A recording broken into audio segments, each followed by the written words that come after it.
아버지 하나님, 감사를 드립니다. 살아계신 하나님 아버지, 나도 살아있음으로 산 예배를 드릴 수 있게 하시니 감사합니다. 보이지 않는 아버지의 실존을 보이는 세계에서 만족해 실감할 수 없어도 주의 성령의 권고와 살아계심의 의식을 통하여 우리 안에 나사렛 예수 그리스도의 구속이 확실한 것을 늘 증언케 하시니 감사합니다.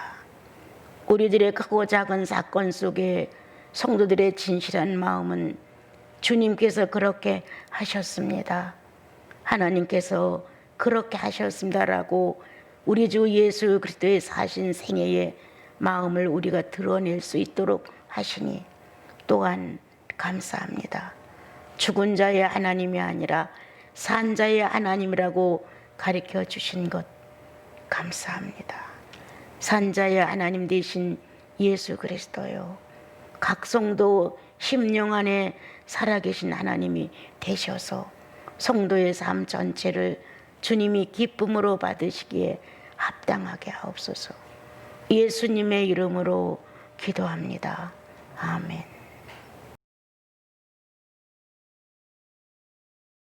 이렇게 이러한 예배를 이제 적지 않게 많이 주님께 드렸네요. 또 이제 좋은 날 모든 성도와 함께 우렁찬 찬양, 말씀을 듣는 진지한 태도. 우리가 육체로 말미암아 조금씩은 죄송함도 있고 잘못됐다는 의식 속에 정죄함도 갖고 올 때가 많이 있지만, 그래도 날 사랑하신다는 주님의 말씀이 더 크게 내 연약함을 덮어주고 이기게 하셔서 담대하게 주님 앞에 나와 못난 아들이 왔습니다, 부족한 딸이 왔습니다, 이렇게 고백을 드릴 수 있는 진지한 성도들의 예배가 있다는 것은 하나님께 엄청난 희락이 되는 것입니다. 100번 다 잘할 수도 없거니와 또 잘한다고 해도 우리는 자기가 모든 걸 다 갖추어서 잘하는 걸로 착각하여 교만으로 바꿔질 수가 있습니다. 우리는 늘 실수와 허물과 연약성을 갖고 있어서 그것 때문에 나를 돌이킵니다. 아, 내가 실수를 했구나. 이러한 데서 내가 너무 옹졸했구나. 내가 이런 데서 너무 인색했구나. 아, 이럴 때 내가 조금 더 푸근하게 감쌀 것을. 이렇게 성도는 성도의 마음 안에서 움직여지는 성령의 활동이 분명히 있습니다.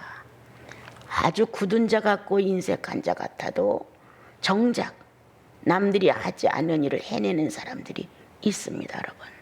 겉으로 호하고 많은 사람을 돕는 것 같고 뭔가 자기는 많은 사람을 관용하는 것 같아도 자기 영혼 안에서 그렇지 않은 사람이 또한 많습니다. 오늘 예수 그리스도는 나와 여러분에게 어떤 주님이신가를 밝혀냅니다.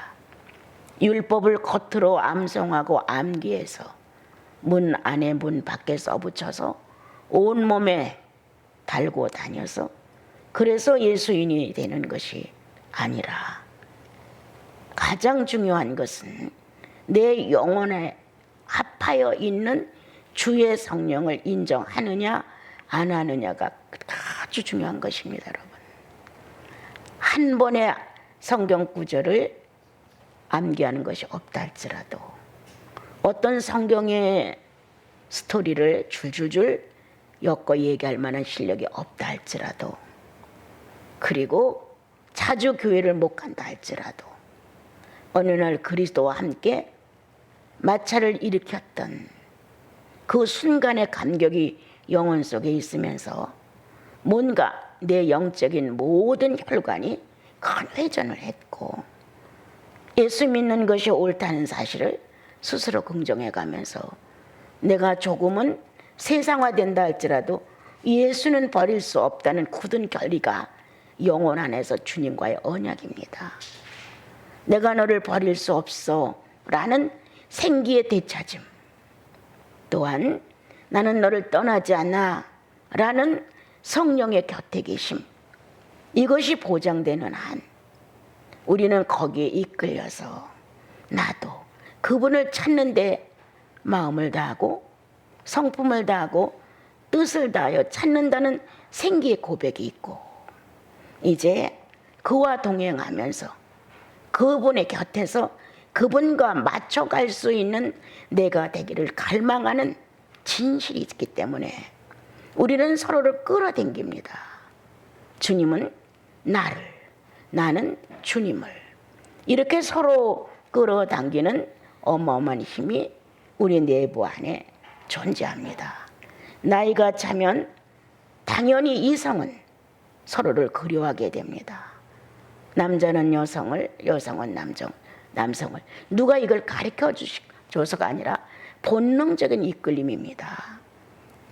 그런 것처럼 우리가 그리스도를 만난 이후에는 두 끌림이 같이 동시에 움직이고 있고, 또한 내가 연약해졌을 때, 내가 주님에 대하여 생동감이 점점 부족해지고 발전하지 못하고 있었을 때도 생기는 생기가 나온 그 자리를 아주 허무합니다. 그래서 꼭 그 생기의 자리로 들어가는 갈망이 있어서 끝내는 다시 회복하고 돌아옵니다. 하나님이라는 이름을 부르기가 멋쩍을 수도 있고, 하나님 아버지라는 이름을 부를 때는 더 죄송함이 깃들 수도 있습니다. 그러나 생기의 요구는 끝내 하나님을 찾아냅니다. 또한 하나님의 요구는 반드시 내게서 뽑아져 나간 생기를 찾아다가 당신 심령 안에 넣습니다. 이러한 주님과 나 사이에 보이지 않는 세계의 의지의 교류가 쉬지 않고 되고 있음을 누구나 다 삶에서 감지할 수 있는데 불구하고 우리는 세상살이가 너무 익숙하다 보니까 이것에 대한 의식이 빈약한 것입니다. 그러나 결론적으로 우리들의 영혼은 혼자 있을 때 질문해 보면 그렇죠, 하나님이시죠. 스스로 대답합니다. 그러면요, 그분은 내 아버지시죠. 이러한 자연스러운 고백이 내가 잘하고 못하고 있는 게 아니라 생명의 근원 속에서 고백합니다. 생기의 고백. 우리가 예수 그리스도로 거듭난 이후에는 더더욱 달라져요. 그래서 어느 때는 세상이 장애물이에요. 어느 때는 예수 믿은 게 장애물이에요. 좀 더 예수께로 가까이 가고자 하는 어떤 본능적인 역사가 일어날 때, 야, 내가 이렇게 둔해졌나? 내가 이렇게 하나님을 멀리 떠났나? 내가 이렇게 구속의 피 흘림의 십자가에 도예되어 빈약해졌나? 이렇게 생각하게 됩니다. 여러분, 거듭난 영혼의 이 놀라운 사건은 주님이 우리에게 신부와 신랑이라는 관계로 말씀을 해 주셨습니다. 생기 정도는 이제 아니다. 우리는 동행자고 협력자고 동력자고 서로가 없어서는 안 될 아주 가장 소중한 일치를 이룰 수 있는 조건을 갖춘 합의하에 사는 사람입니다. 그래서 예수 만난 사람들은 반드시 합의의 역경험이 있습니다. 나는 내 모든 걸 그분께 수락했다. 다 허락해 줬다. 그분 또한 당신을 나에게 다 열어 공개하셨다. 그래서 둘이 만난 그 자리는 생명의 연합과 하나님의 창조의 근원과 남녀의 관계에 같은 이성의 요구가 확실히 들어있다. 그래서 이제 생기의 어느 요구 정도까지는 아니다. 그거를 훌쩍 넘어선 하나님의 아들, 딸들은 생기 가지고는 부족하다. 조금 맛을 봤어도 성령의 강력한 맛을 아주 손톱끝만치라도 경험을 했다면 우리들의 영혼은 그때부터 전쟁이 일어난다. 어떻게 하면 예수님을 더 알 수 있을까? 어떻게 하면 성령 체험을 더 할 수 있을까? 어떻게 하면 내가 조금 더 주 예수 그리스도를 알아갈까라고 갈망을 합니다. 그런데 큰 난관에 부딪혀집니다. 왜? 방법이 없어요. 우리에게 이렇게 믿는 겁니다, 이렇게 하는 겁니다 라는 것을 첫째, 내 자신이 성경에서 방법을 찾지 못했어요. 또한 성령을 통해서 기도를 많이 하고 살아도 뭔가 내게 얻어지는 것에 대한 관심을 가졌지, 예수의 인격과 품격을 맞춰가는 데 대해서는 그런 관심이 없었어요. 뭔가 이 지상에서 얻어낼 만큼 하나님을 졸라서 얻어내서 기도의 응답을 받았다는 이런 식의 어떤 신앙은 좀 부풀어 있었는데, 어떻게 하면 나사렛 예수를 본받느냐, 하나님의 인자를 어떻게 하면 뒤를 이어가느냐, 어떻게 하면 이 속죄의 구속의 이 값어치를 내가 살아서 조금이라도 주님 앞에 자랑스럽게 내놓을 수 있느냐, 이런 식의 방법이 우리에겐 가르침이 거의 없었던 것이 아닌가 싶어요. 가끔 추억을 해보면 예수 믿던 50년 전 교회 가면 밤새고 철야를 늘 했는데, 다 방언 기도와 통역해주고 서로가 기도하는데 다 자기 욕망이었어요. 정말 나는 그때 예수 그리스도가 예수 믿고 한 2년 정도 됐었을 때 내게 목마름을 허락해 주지 아니하셨더라면 나도 그 생활을 수년 했을 것 같아요. 그런데 아무리 그렇게 은사적인 밤을 지새우고 아무리 그렇게 충만한 것 같은 혼자 찬양을 밤새 불렀어도 내 환경에 어려움을 만나면 역시 나는 나로 돌아오는 나를 보고 놀랬던 거예요.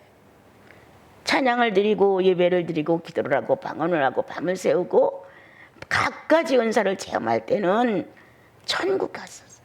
그런데 냉혹한 내 현실로 돌아와 장애를 느끼게 되는 내 현실, 누구와의 관계로 내가 도움을 받지 아니하면 살아갈 수 없는 환경, 이러한 것에 부딪히면 여전히 나는 나이라는 것을 느끼게 된 거예요. 그래서 나는 왜 이중생활을 해야 할까?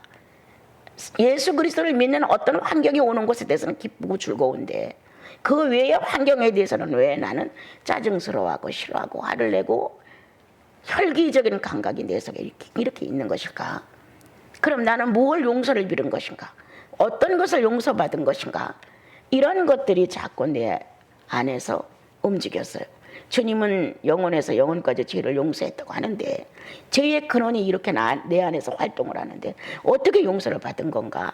혼자 이러한 생각들이 많이 지나가면서 심각해지기 시작을 했어요. 더군다나 내가 우리 오빠한테 잘 늦게 왔다고, 제 시간에 안 들어와서 이제 내가 소변을 볼 수 없는 환경이 되었을 때 오빠한테 막 욕을 하면서 나쁜 새끼라고 했던 그러한 내 현실 상황이 예수 믿고 했다고 했는데도 여전히 그 생활에서 나는 그와 같은 환경이 이루어졌을 때 또 그렇게 욕을 하면서 엉엉 울었었어요. 그랬던 나를 보고 그날 밤 한잠도 못 잤다고 나는 언젠가 강대성에서 얘기한 적이 있었습니다. 내가 이거 예수 믿는 거야, 나 뭐야? 왜 내 절박한 운명에 오빠를 끌어들였고 오빠까지 나쁜 사람을 만들었지? 내가 예수 믿고 천국을 가는 것만큼 내 영혼 안에서 얼마나 많은 희열과 감각을 일으켰는데 신적 존재에 대하여 정말 당당하게 말할 수 있을 만큼 경험이 이렇게 있는데 이건 뭐야? 앞과 뒤가 다른 나를 보고 한잠도 못 잤어. 꼬박 세웠죠. 그래서 그때부터 이제 모든 은사를 적기 시작을 했죠. 이건 아니다. 목닥을 두들길 때는 세속을 떠나고 목닥을 놓으면 인간의 본능 때문에 고민을 한다는 게 절간의 스님들이라고 하는데 이건 나 다를 바가 하나도 없구나. 그럼 나는 뭐냐? 이러한 이제 감각 때문에 성경을 파기 시작했죠. 알려주세요. 성경 좀 알려주세요. 맨날 성경을 알려달라고 그렇게 했습니다. 그래도 수년간 나는 성경에서 나 자신을 부인하는 걸 못 배웠었어요. 성령 충만하고 그렇게 많은 사람이 우리 집에 신발을 벗어놓을 틈이 없을 만큼 많이 꼬였어도 나는 내가 얼마나 악한지 얼마나 못됐는지 전혀 그렇게 심하게 생각을 못 해봤어요. 그러니까 어떤 것도 내가 예수 그리스도를 바로 보는 눈이 없었기 때문에 내가 달라지는 상황에 대해서 극히 연약했어요. 그런데 이제 이와 같은 환경을 거쳐가면서 와, 나 아주 본능적이다. 죄 자체에서 내가 헤어나지 못했구나. 이제 이런 거를 이제 느꼈던 거예요. 그래서 새롭게 다시 한번 예수 그리스도를 만난 것 같은, 이제는 입이 푸르고 꽃이 환하게 폈던 그런 감각이 아니라 꽃이 시들고 열매를 맺는 이런 감각이 뭔가를 조금씩 배우기 시작했어요. 그리고 주님이 싫다면, 그분이 아니시라면 나도 아니야. 아무리 내게 유익이 오고 내가 모든 걸 얻는다 할지라도 주께서 얼굴을 한번 돌리시면 나는 그 순간 예 라고 대답하며 살아야지. 이렇게 뭔가 내 방향이 틀리기 시작을 했어요. 그리고 그런 어떤 만족도보다는 이제 고난의 만족도에 대하여 알기 시작을 했어요. 야, 이 고난을 내가 운명적으로 불행하다, 이 고난이 슬프다, 이 고난 때문에 뭐가 어떻게 됐다 하고 이 장애의 어려움을 핑계댈 게 아니라 이것이 있었기에 나는 나를 볼 수 있었다. 이 불행이 있었기에 나는 내 위치 안에서 하나님을 발견할 수 있었다. 뭔가 내 불행 때문에 예수님을 정상으로 찾을 수 있는 길로 접어들게 됐어요. 그러니까 너무 감사가 됐고, 두 다리를 붙들고 못 쓰는 네가 너무 고맙다. 네가 활동할 수 있는 두 다리였다면 나는 얼마나 죄의 길로 빨리 달려갔겠는가. 그런데 네가 이렇게 하나님 앞에 아주 거룩하게 존재되어 있어서 난 너무 고맙다. 그래서 어느 날 밤 주님과 교제하다가 두 다리를 뻗어 만져가면서 엉엉 울었어요. 너무 고마운 주님이시니 아닌가 이게. 그렇게 이제 불행을 행으로 돌리고 어려운 사건이 오면 애매한 고난도 많이 받게 돼요. 억울한 누명도 많이 써요. 참 별별 일의 인생을 살아가다 보면 다 나와요. 사람들은 각자가 자기 감정대로 나를 평가하니까. 그렇지만 그까짓 게 뭐예요? 예수 그리스도를 상대하는 나로서는 그건 큰 문제가 되지 않았어요. 내 형제들이 좀 어렵게 사니까 이 어려운 문제가 늘 내 마음의 짐이었어요. 내 실력이 있어야 뭔가 남들처럼 막 사업을 뭘 하고 막 어떻게 해서 살아가는데 지장이 없도록 해줘야 되는데, 사실 이 산속에서 모든 것이 부족한 산속에서 어떤 것을 해서 생계를 유지할 만한 넉넉한 것도 아무것도 없는 거예요. 그런데 아이들은 잘하고 또 특별한 경제력은 없고 했을 때 참 내 무능을 주님 앞에 어마어마하게 단식했죠. 예. 그래서 나는 사람들이 이사 오는 자체 처음엔 두려웠어요. 어떻게 살아? 지금 이렇게 살아가는 것도 내가 보기에 어떻게 힘이 들고 어떤 때는 이게 짐이 되는데 더 많은 사람들이 이사를 온다면 이거 어떡해. 이런 마음도 내 속에 있었던 거예요. 그런데 주님은 10년 정도 넘었을까요? 1년에 수천 명씩 여기를 방문하게 해주셨어요. 정말 보잘것없는 이 작은 오두막집에 정말 괴물 하나가 앉아있는 것 같은 이곳에 6,000명, 5,000명 이상이 여기를 방문했어요. 1년에. 기적 같은 얘기예요, 이거는요. 그렇게 살아가면서 주님은 성도들을 맞춰주셨어요, 저에게. 정말 감정으로 예수 믿는 거 아니다.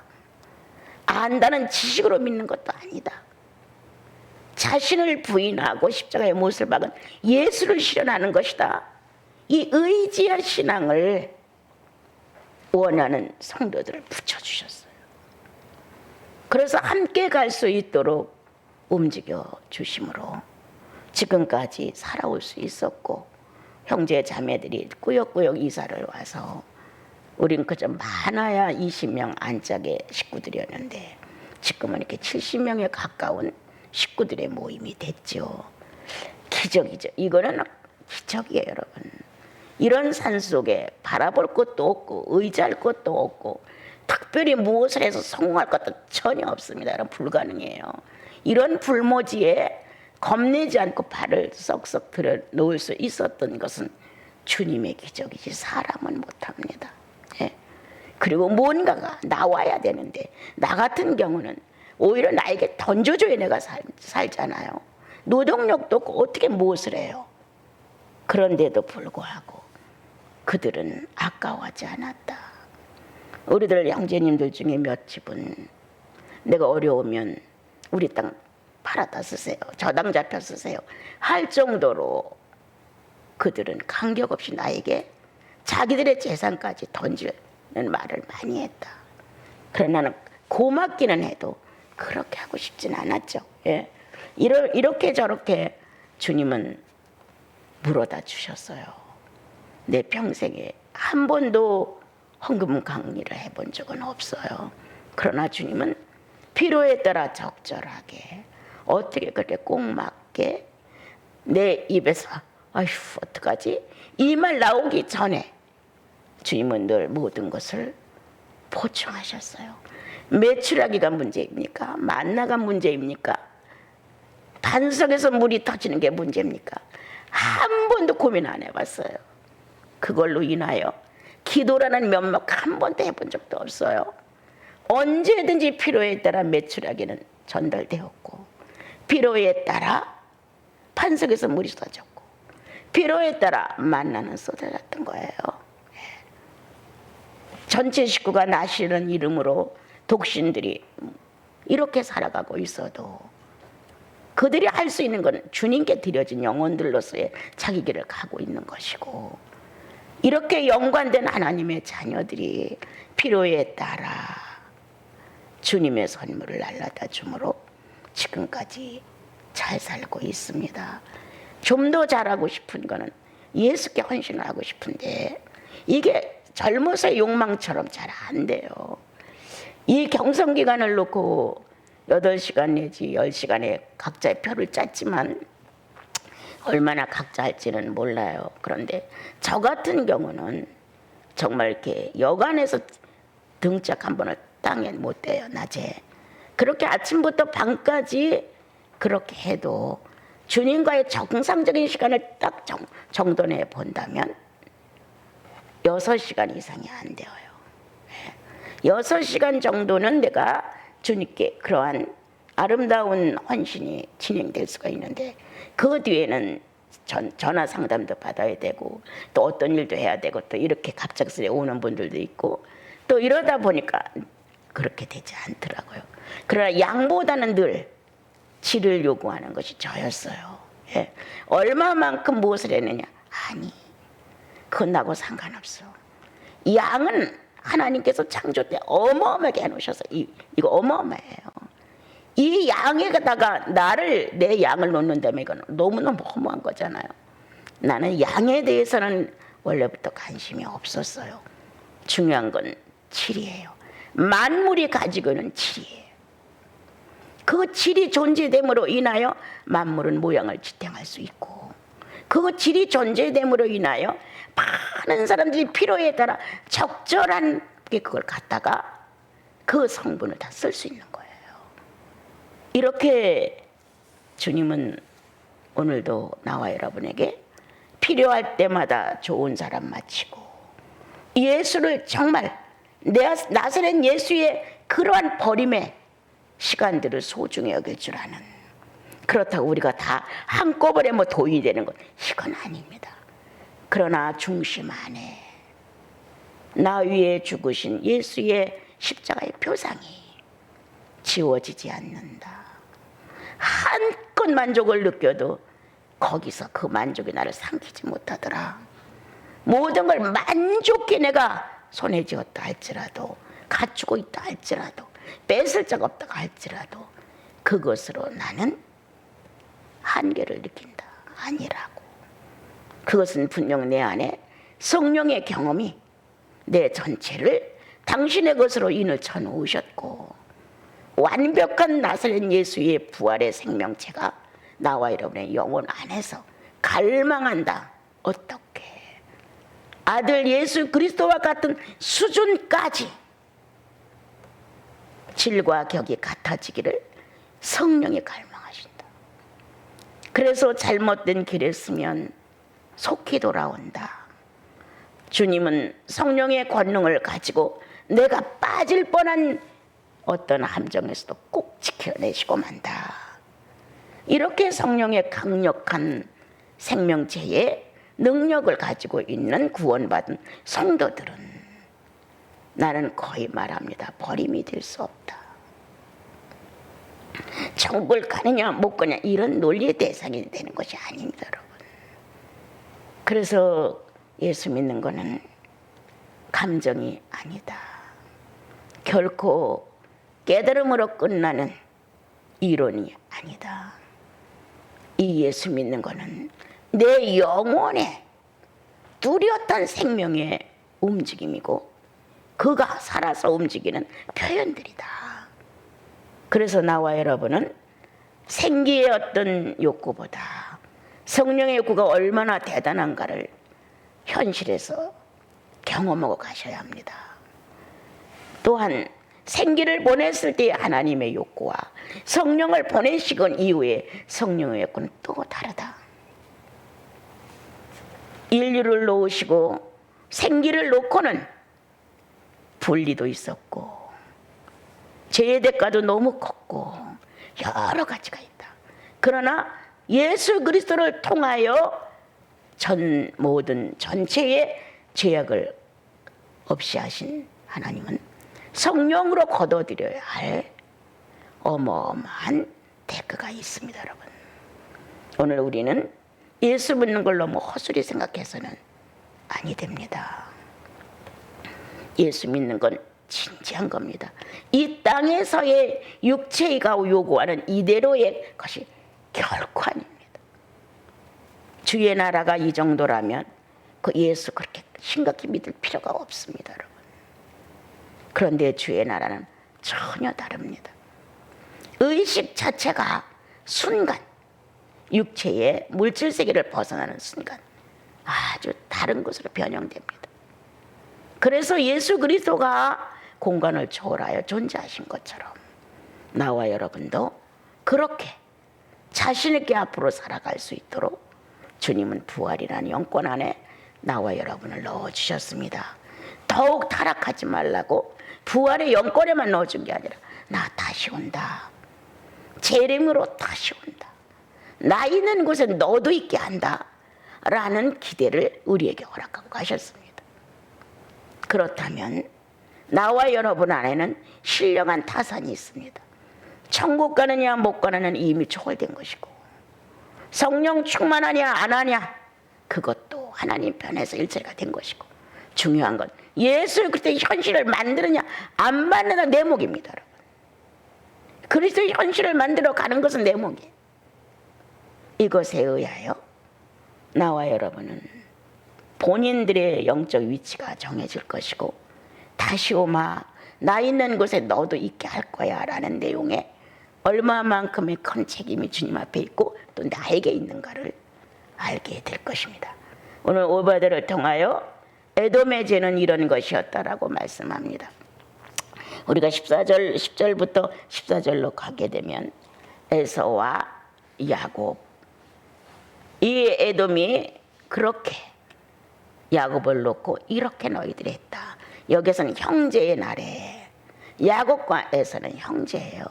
형제의 혈통으로 나타난 자손들 속에서 이와 같은 일이 벌어짐을 통해서 주님은 에돔을 책망하셨습니다. 아주 못되게 했다니 내가 어떻게 형제를 놓고 그렇게 할 수가 있냐. 그런데 이 형제를 거슬려 쭉 올라가면 카인이 형제를 어떻게 했는가가 나오죠.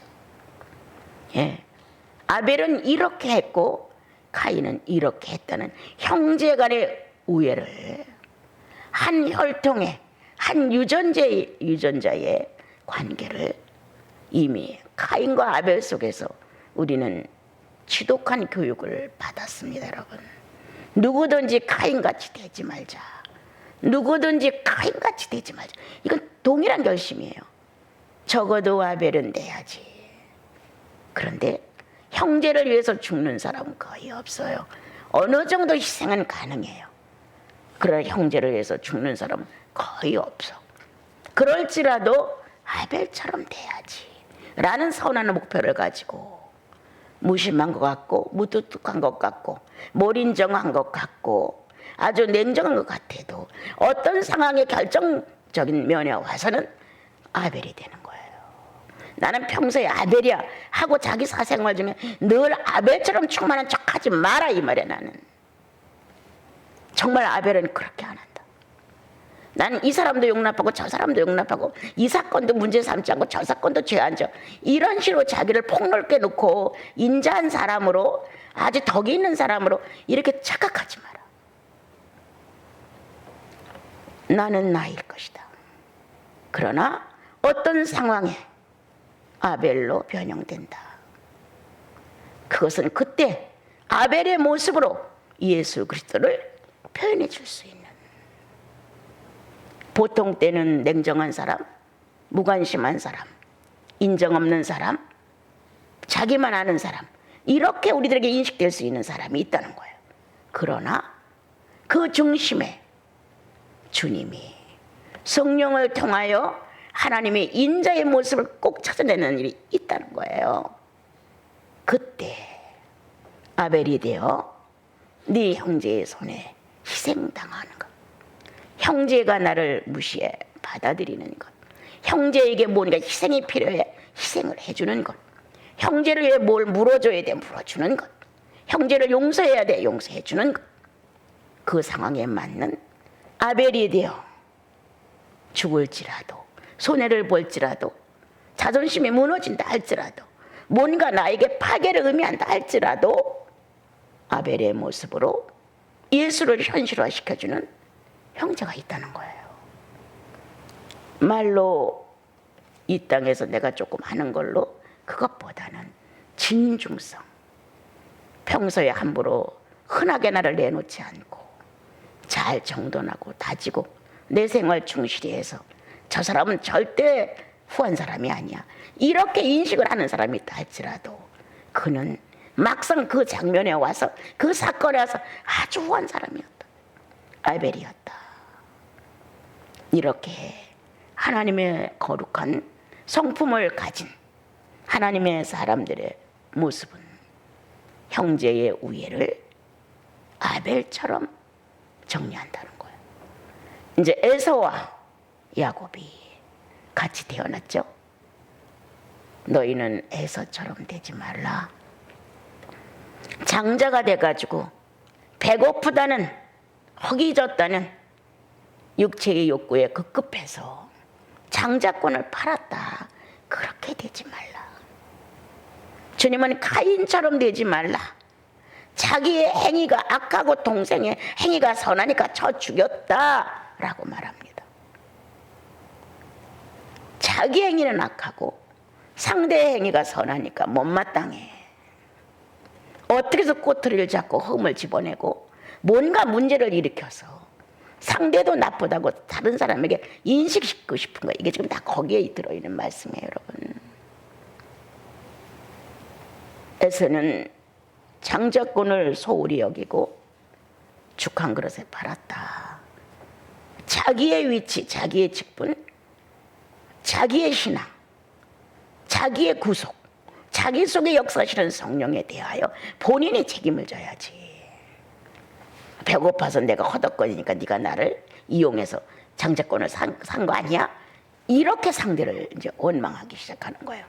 네가 나한테 그렇게 할 수 있어? 내가 그래도 형인데 내가 한 품행에 대해서, 내가 저질러 놓은 언행에 대해서 본인이 책임을 지지 않고 내가 그래도 형인데 네가 나한테 그렇게 할 수가 있어? 이런 식의 에서 다시는 기회를 얻으려고 했으나 없었다고 말합니다. 왜? 뼈저리게 느끼지 않았다는 거예요.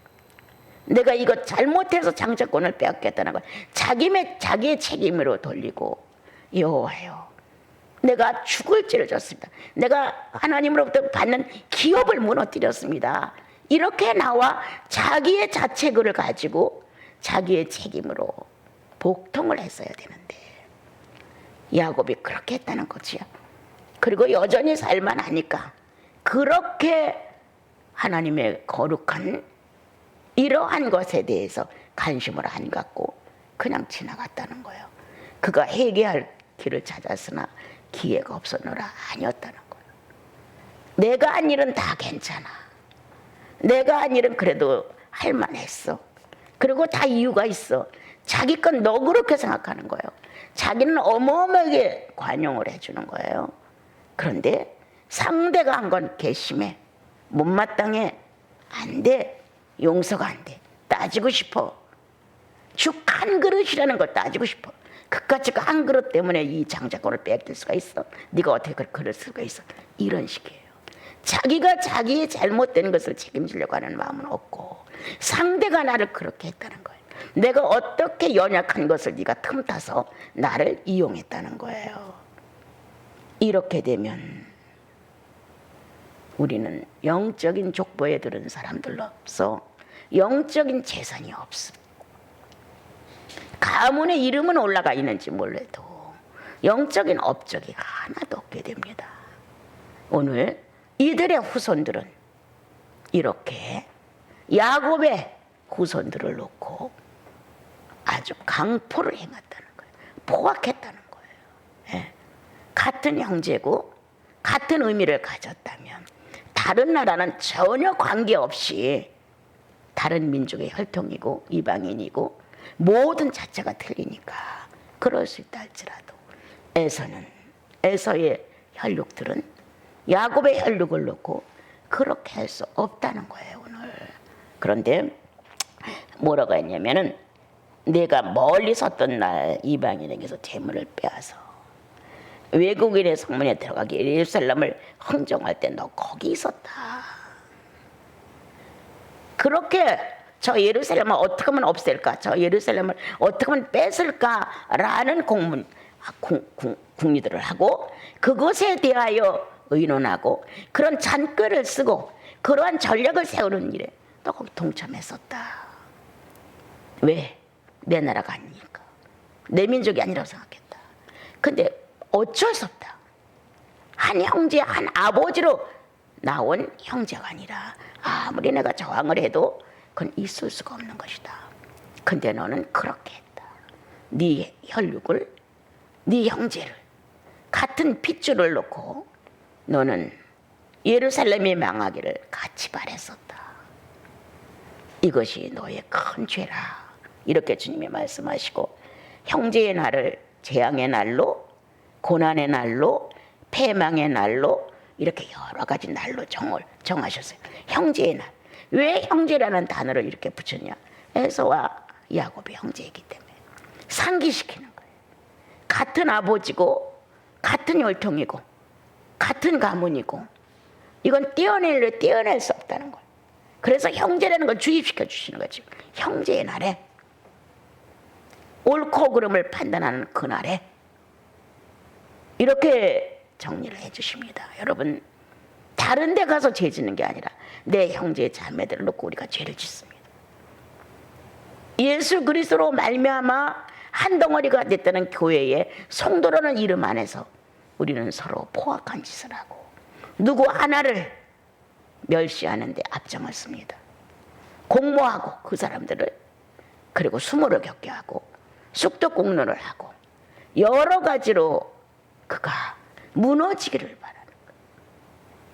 이러한 일에 우리는 쉽게 가담한다. 아니 알아보지도 않고 그러느냐? 야, 나사렛에서 갈릴리에서 정말 어떻게 선한 것이 나올 수가 있어? 이렇게 말했던 복음서가 있습니다. 알아보지도 않고. 예수는 무조건 잘못이야. 나라의 소요를 일으키고 뭔가 무리져 다니면서 앞으로도 큰 장애물을 가져올 수 있는 사람이야. 이런 식으로 다 말을 했을 때 아니 율법은 확인도 안 해보고 이렇게 죄인으로 몰아가느냐라고 니고데모가 말하죠. 이런 것처럼 정확한 내용을 파악하지 않고 듣는 소문과 떠돌아다니는 풍문에 의해서 그냥 단죄해버리는 일이 얼마나 많았냐. 성도 하나가 넘어질까 봐 애가 타게 한쪽에서는 기도하는데 성도가 넘어지게끔 공모한다는 거예요. 여러분, 모이면 쑥덕공론하는 거예요. 어제도 어떤 사건이 서로 주고가는 말 중에, 권사님, 나는 여러 말 하기 싫습니다. 우리 안엔 성령이 계셔요. 한마디만 딱 정리해 드리면 성도들은 자기 양심 속에 그걸 압니다. 중요한 건 기다려주는 것뿐입니다. 그런 얘기를 어저께 나누게 됐어요. 이것저것 다 이것만 저것만 할 필요 없어요. 그건 맞지 않습니다. 안 되든가.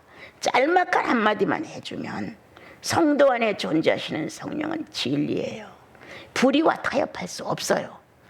내가 영혼 안에서 예수 그리스도를 현실화시키느냐, 그래서 육체가 시인을 해주느냐, 아니면 무시하고 없는 것으로 해서 성령을 내 안에서 모독함으로 인하여 성령을 해방하는 자로 남느냐, 둘 중에 하나란 말이에요.